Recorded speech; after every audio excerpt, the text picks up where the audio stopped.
नमस्कार, स्वागत है आपका। हमने आपको निषेचन से संबंधित घटनाओं के बारे में बताया था। उसमें थोड़ा सा एक संशोधन की आवश्यकता महसूस होती है हमको। थोड़ा सा गलती हो गई है, वो जानकारी में नहीं बल्कि बोलने में थोड़ा सा गलती हो गई कि अंतिम में जब आप देखेंगे जिसमें हमने ये बताया है कि निषेचन के बाद, खास करके मनुष्य में या गाय वगैरह में, निषेचन के बाद जब निषेचित अंडा टूट करके दो भाग में बंट जाता है तो उससे जो दो संतान बनती है वो आपसी रूप रंग में समान होती है। वहाँ थोड़ा सा गलती में भिन्न कह दिया गया है, बस इतनी सी बात। तो चलिए आज के कार्यक्रम में तो निषेचन से युग्मनज तक बनने की प्रक्रिया, तो ऐसी प्रक्रिया ऐसे जीवों के बारे में यहाँ है जो एक संतान पैदा करने वाले जीव हैं, जिनमें निषेचन के बाद अंडकोश का जब टूट जाएगी तो दो अलग अलग सेल्स में बंट जाएगी। और यदि वो दोनों सेल्स जीवित रह जाते हैं तब तो दोनों सेल्स पुनः वृद्धि करके दो अलग अलग संरचना का निर्माण कर देते हैं और दो संतान पैदा हो जाती है जो रूप रंग में समानता रखती है। अब यहीं पर जब रूप रंग में समानता रहती है तो दोनों संतान के लिंग भी समान होंगे, यानी दोनों लड़का भी हो सकते हैं और दोनों लड़की भी हो सकते हैं। ये दोनों विपरीत लिंग वाले नहीं हो सकते। विपरीत लिंग वाले जुड़वा तभी हो सकते हैं जब उस जीव के शरीर के अंदर संजोग से दो अंडे का निर्माण हो जाए और दोनों अंडे निषेचित होकर के दो अलग अलग जीव को बना दे। अब उस सूक्ष्म प्रक्रिया जिसमें युग्मनज का निर्माण हुआ और उससे फिर जीव का निर्माण हुआ। अब एक प्रक्रिया आती है भ्रूणोद्भव की। भ्रूण, जिसे अंग्रेजी में इम्ब्रायो कहते हैं। भ्रूणोद्भव युग्मनज जब विकास की प्रक्रिया के दौरान, जब वहाँ से वो विकसित होने लगता है, विकास की प्रक्रिया के दौरान जब भ्रूण बनता है तो एक और प्रक्रिया वहाँ से होकर के गुजरती, और वो प्रक्रिया है समसूत्री कोशिका विभाजन की। तो यहाँ थोड़ा सा ये जान लेने वाली बात है कि कोशिका विभाजन दो प्रकार का होता है, जिसे हम आगे बताएंगे। एक है अर्धसूत्री विभाजन, दूसरा है समसूत्री विभाजन। तो अब यहाँ पर समसूत्री विभाजन प्रारंभ होगा और इस प्रक्रिया से युग्मनज होकर के गुजरेगा और भ्रूण का निर्माण करेगा। और उसी के साथ एक और प्रक्रिया चलेगी जिसे कहते हैं कोशिका विभेदीकरण। दोनों प्रक्रियाएं चलती हैं। कोशिका विभेदीकरण से कोशिकाओं के समूह एक निश्चित आकार में रूपांतरण से होकर गुजरते हैं। अब यहाँ ये सवाल आता है कि क्यों इस प्रक्रम से होकर के गुजरते हैं।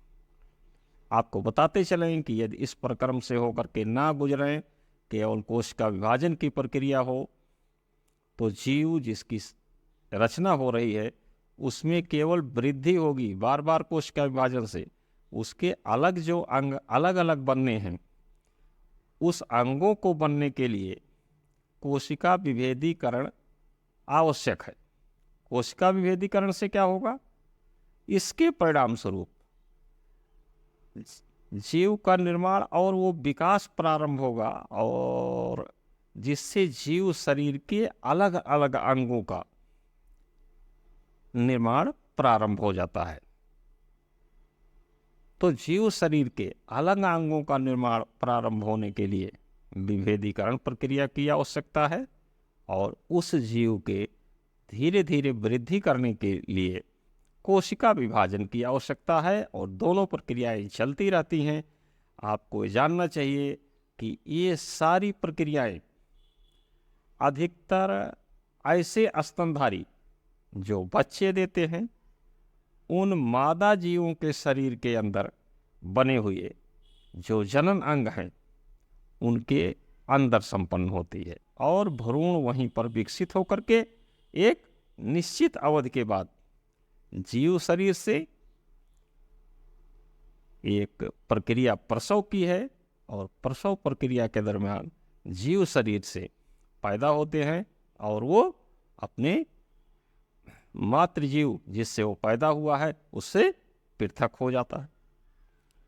अब शिशु अवस्था, जब वह जीव पैदा हुआ तब से लेकर के वयस्क अवस्था तक, यानी जब तक वो वयस्क नहीं हो जाता पूर्ण रूप से, समसूत्री विभाजन की प्रक्रिया ही उसके शरीर में चलती है और इसी कारण से वह जीव वृद्धि करके अपने आकार और आकृति को प्राप्त करता है और पूर्ण वयस्क हो जाता है।